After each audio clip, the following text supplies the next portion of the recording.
Today we're tackling a topic that can cause a lot of sleepless nights: financing a house. If you're feeling a bit overwhelmed, don't worry. I am here to help you navigate this journey with confidence.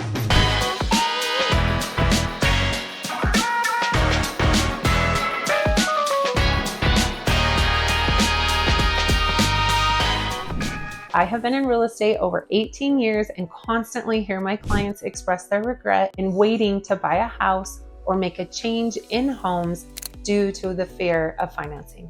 In all reality, most of the fear comes from the unknown. I think they would all agree that it was the fear that kept them stuck, not the reality of the situation. Once they decided to talk with me and we were able to get educated and put a plan in place, they couldn't believe that they had waited so long. Problem solving is a huge part of what I do.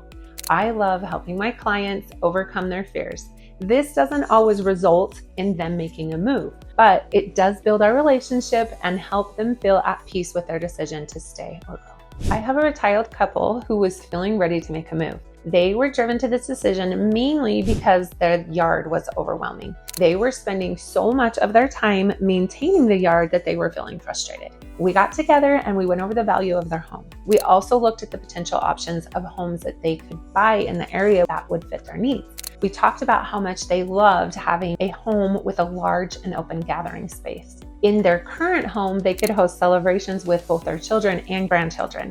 They also loved having the space in the home so when their family came in from out of town, they could host them. The thought of downsizing was not very inviting. If they decided to downsize, they wanted to ensure that they could still have the family gatherings that they currently have and provide a space for their family to stay. On top of all that, their new kitchen remodel was absolutely gorgeous, and they did not want to give that up. Looking at numbers, they did not like how it looked. They had higher expectations in regards to downsizing. They thought the savings would be much greater. At the end of our conversation, I could tell that they were not ready to make a move. They simply needed a solution to their yard care issue. We decided to brainstorm solutions together.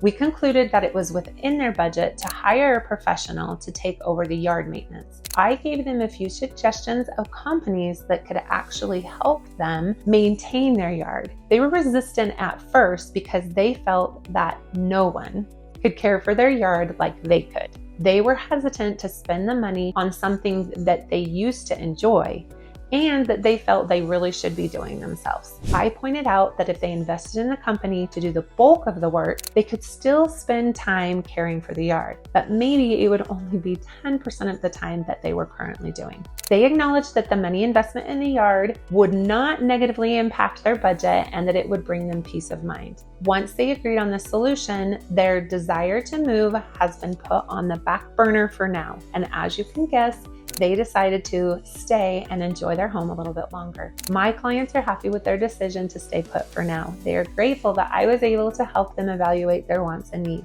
The knowledge and understanding of their numbers and the moving process provided them with the information that they needed to make a sound decision. We keep in touch as new questions arise. They know that there will come a day when they will be ready to downsize, but today is not that day. I know that knowledge is power. Where you live is so much more than the four walls. Everyone needs personalized care and guidance when it comes to your real estate needs. I'm Janet Marroquin with Coldwell Banker Realty, and my Google page is Janet Sells Homes in Utah.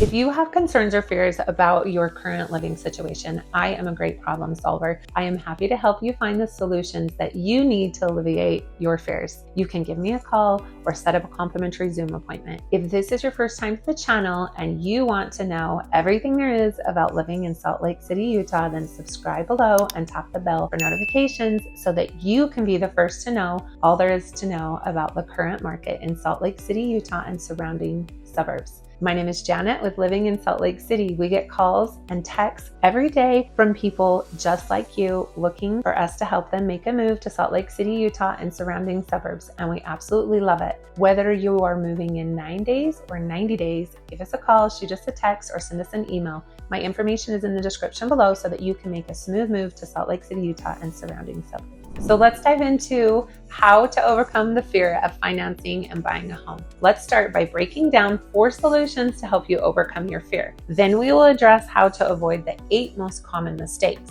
You won't believe how easy it can be to overcome the fear of financing a home once you have the right tools.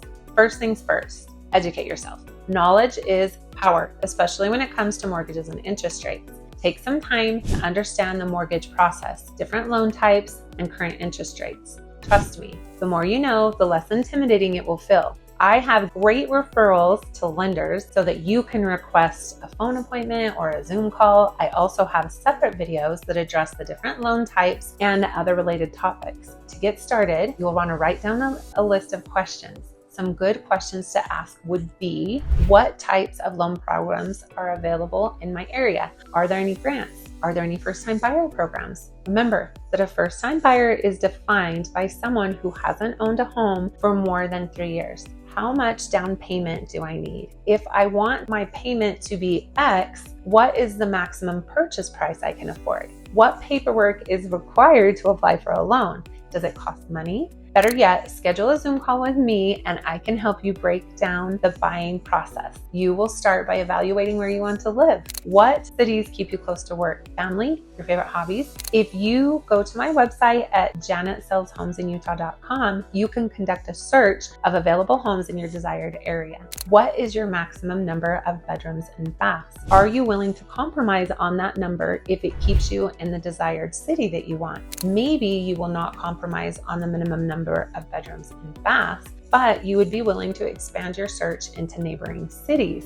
I have found that almost 100% of my clients have already been looking at houses online for several months before they contact me. As you explore online, questions will come to mind. Write them down so that you can get the answers. I will let you in on a little secret. The media is not the best source to find answers. The media is not focused on, nor do they understand the real estate market. Oftentimes, the information that they are reporting only shows a sliver of what is actually happening. For example, the media was reporting that in Utah, we experienced a 128.6% increase in foreclosures from the first half of 2023 to the first half of 2024. In the first half of 2024, Utah had 1,022 foreclosures compared to 447 in the first half of 2023. This sounds very alarming. It makes it appear that there are many available foreclosures to buy, but here's the whole picture. In response to COVID, the federal government imposed a foreclosure moratorium, meaning no one could foreclose, a temporary halt to initiate or continue foreclosure processes. So when you go from no foreclosures to any number of foreclosures, it is going to appear to be very scary. Here's the truth. The big picture. As of April 2024, the foreclosure rate in the United States was about 0.26, not even a whole percent, which is well below the long-term average. What an enormous difference between the media's 128.6% increase in foreclosures to the truth of a foreclosure rate of 0.26, well below the average rate of not even 1%. Second, you will want to make a plan. Benjamin Franklin has a great method for decision making.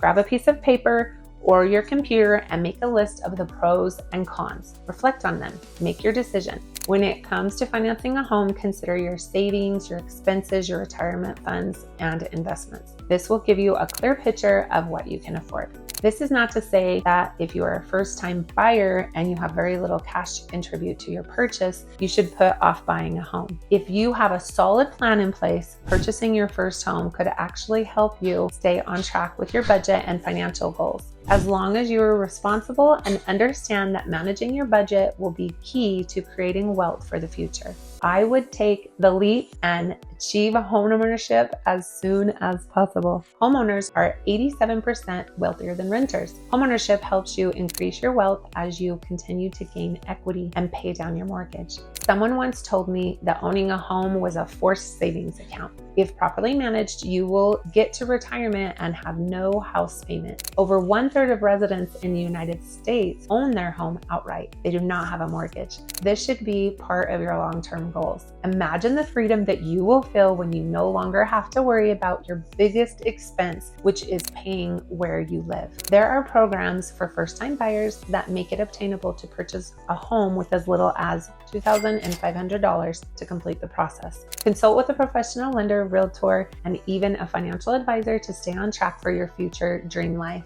Part of your plan might include paying down other debt to make sure that you can comfortably afford a house payment. Remember, you will be paying your housing regardless of whether it's to yourself or someone else. Why not make it you? Unless, of course, you will be living with family for forever and you don't have a house payment, although this is not typically a forever plan. However, if you are lucky enough to have someone who is willing to allow you to stay with them rent-free, you could set up a savings account and pay your monthly payment for 3 or 4 months to practice for when you own your own home. This will help you to gain confidence and put aside money for a down payment as well.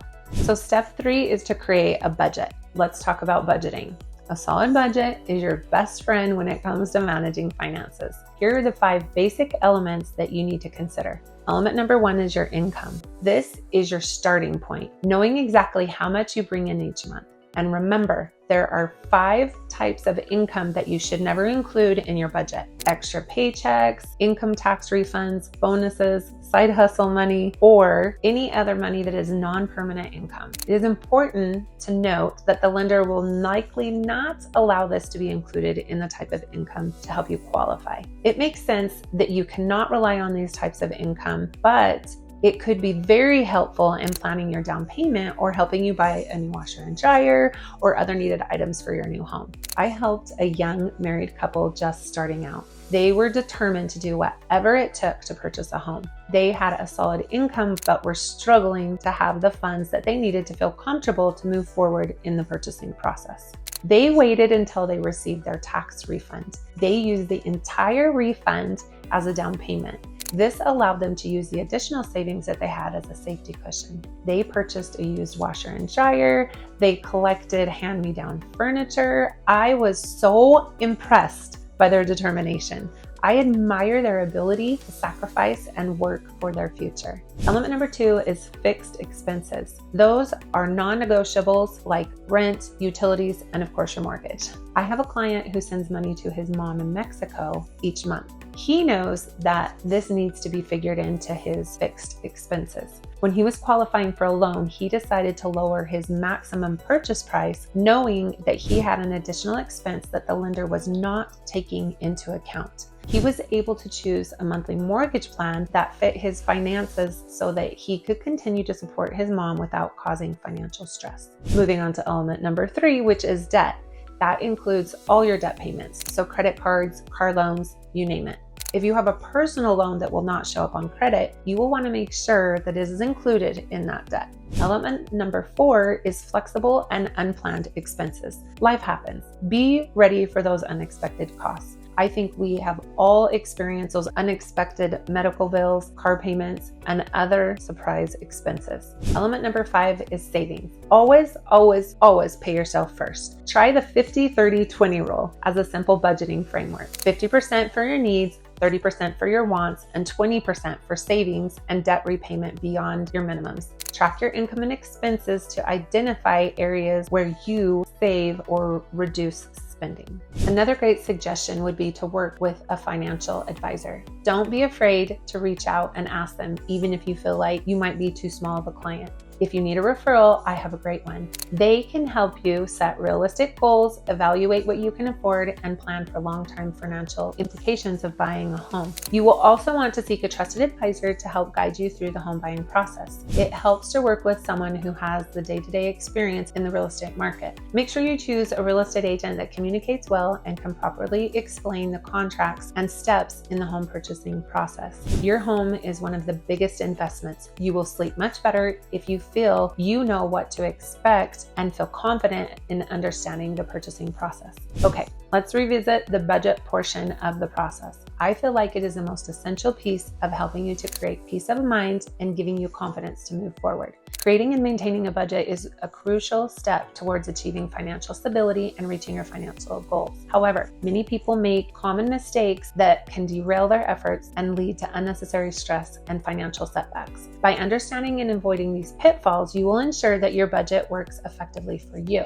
Let's talk about the 8 most common budgeting mistakes, including ignoring debt management, overlooking small expenses, and failing to plan for emergencies. Let's look at some practical examples and explanations that will help you steer clear of these errors and keep your finances on track. Trust me, I've seen it all, and these mistakes can trip up even the savviest budgeters. So number 1 is ignoring debt management. Debt can feel like a dark cloud hovering over your finances. Ignoring it will not make it disappear. Prioritizing paying down high interest debt first, like credit cards. It's like cleaning up after a messy party. The sooner you start, the better you'll feel. Failing to address and manage existing debt can undermine any budget efforts. Interest on unpaid debt can accumulate quickly, increasing the amount owed and making it hard to achieve your financial goals. It has been said that interest is the 8th wonder of the world. It is amazing to help you build wealth when it is working for you.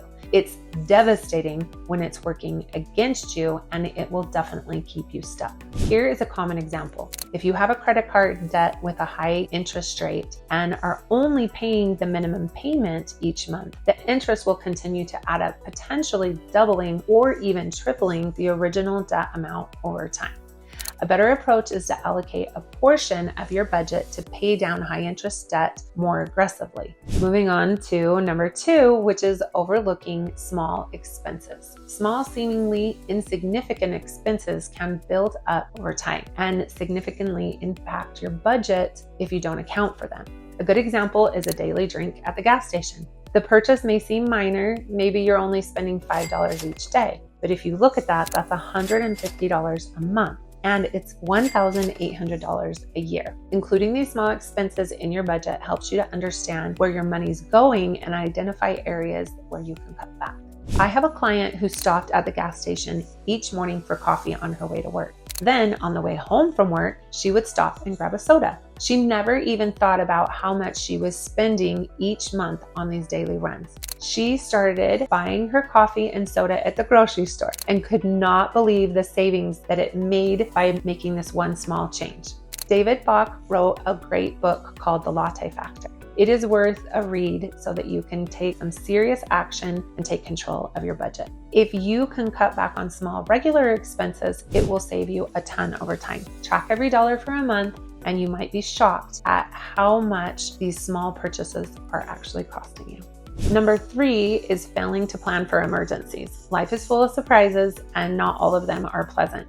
From car repairs to unexpected medical bills, having an emergency fund is crucial. Aim for at least 3 to 6 months of living expenses in your savings. It's like having a financial safety net. Emergencies can arise unexpectedly, and failing to plan for them can derail your budget and lead to financial stress.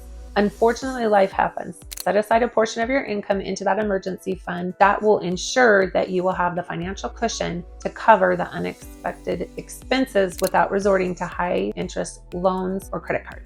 We all hope that we will be the lucky ones that will avoid this misfortunes, but we know that everyone goes through something, and we will not be the exception. Best we get prepared to help ease the pain of whatever comes our way. Number 4 is setting unrealistic budget goals. Setting a budget that's too strict is like starting a new diet and completely swearing off chocolate forever. It's just not sustainable. Be realistic about your spending and saving goals. It's better to set achievable targets and gradually improve. Remember, if you are too ambitious on your goals and they are unobtainable, it will lead to frustration and discouragement, causing you to abandon your budget altogether. If you set a goal of saving 50% of your income each month when your current spending is already high, you may find it impossible to achieve. Instead, start with a more realistic goal, such as saving 10% of your income, and gradually increase it until you find ways to reduce expenses. Even if all you can do right now is 1%, it will add up over time. The best part about starting with even a small amount is that you will build confidence. You will start to see results, and it will motivate you to keep going. Number 5 is neglecting to review and adjust the budget. A budget is not a set it and forget it kind of a thing. Your financial situation and priorities will change. So will your budget. Review it monthly and make adjustments as needed. Think of it as a living document that grows with you. Budgets should be dynamic and adaptable to changing circumstances. Regularly reviewing and adjusting your budget ensures it remains relevant and effective. If you receive a raise at work or your rent increases, it's important that you revisit your budget and adjust it accordingly. Regularly reviewing your budget allows you to track your progress and make necessary changes to stay on track with your financial goals. I know it seems old school, but looking at a ledger where you have to see each dollar move can really provide important insights that might have otherwise been overlooked. If you set a day of the week to review your budget, it will open your eyes and give you the inspiration that you need to make the desired adjustments to achieve homeownership. Number 6 is forgetting seasonal and irregular expenses. Some expenses don't come around every month, but they still will throw a wrench in your budget, like holidays, birthdays, and back to school shopping, and other annual insurance premiums. Plan for these ahead of time. Set aside a little each month so that you're not caught off guard. Failing to account for these expenses that don't occur monthly can lead to budget shortfalls. Including these in your budgets by setting aside a little each month can prevent financial strain when these expenses arise. My daughter's first Christmas as a young married couple was an eye-opener for her. She had not budgeted any money towards Christmas gifts. She was very disappointed and even a little embarrassed when she couldn't buy the gifts that she wanted for her families and friends. In the end, it served as a good motivation to meet with a budget counselor. She and her husband are attending Utah State University, and they were able to attend budget counseling as a complimentary service provided to all students. After their first meeting, they opened several new accounts, establishing them to separate their money. Then they met with the counselor again and took the next step of reviewing their progress that they made and understanding some of the pitfalls. They recognized that they had not added several irregular expenses to their budget, so they needed to adjust. I am so proud of them for learning so early how to budget. I know it would have been so helpful for me if I had applied some of these budgeting principles early in my life. We all live and learn. It doesn't matter if you're 6 or 60, you can always improve, and it will always help you prepare for your future. Number 7 is the lack of prioritizing spending. It's easy to get caught up in the excitement of buying new things, but not all expenses are created equal. Prioritize needs over wants. Ask yourself, do I need this or do I just want it? It is a simple question that can save you big bucks. Without prioritizing spending, you may find yourself allocating funds to less important areas, leaving insufficient funds for essential expenses.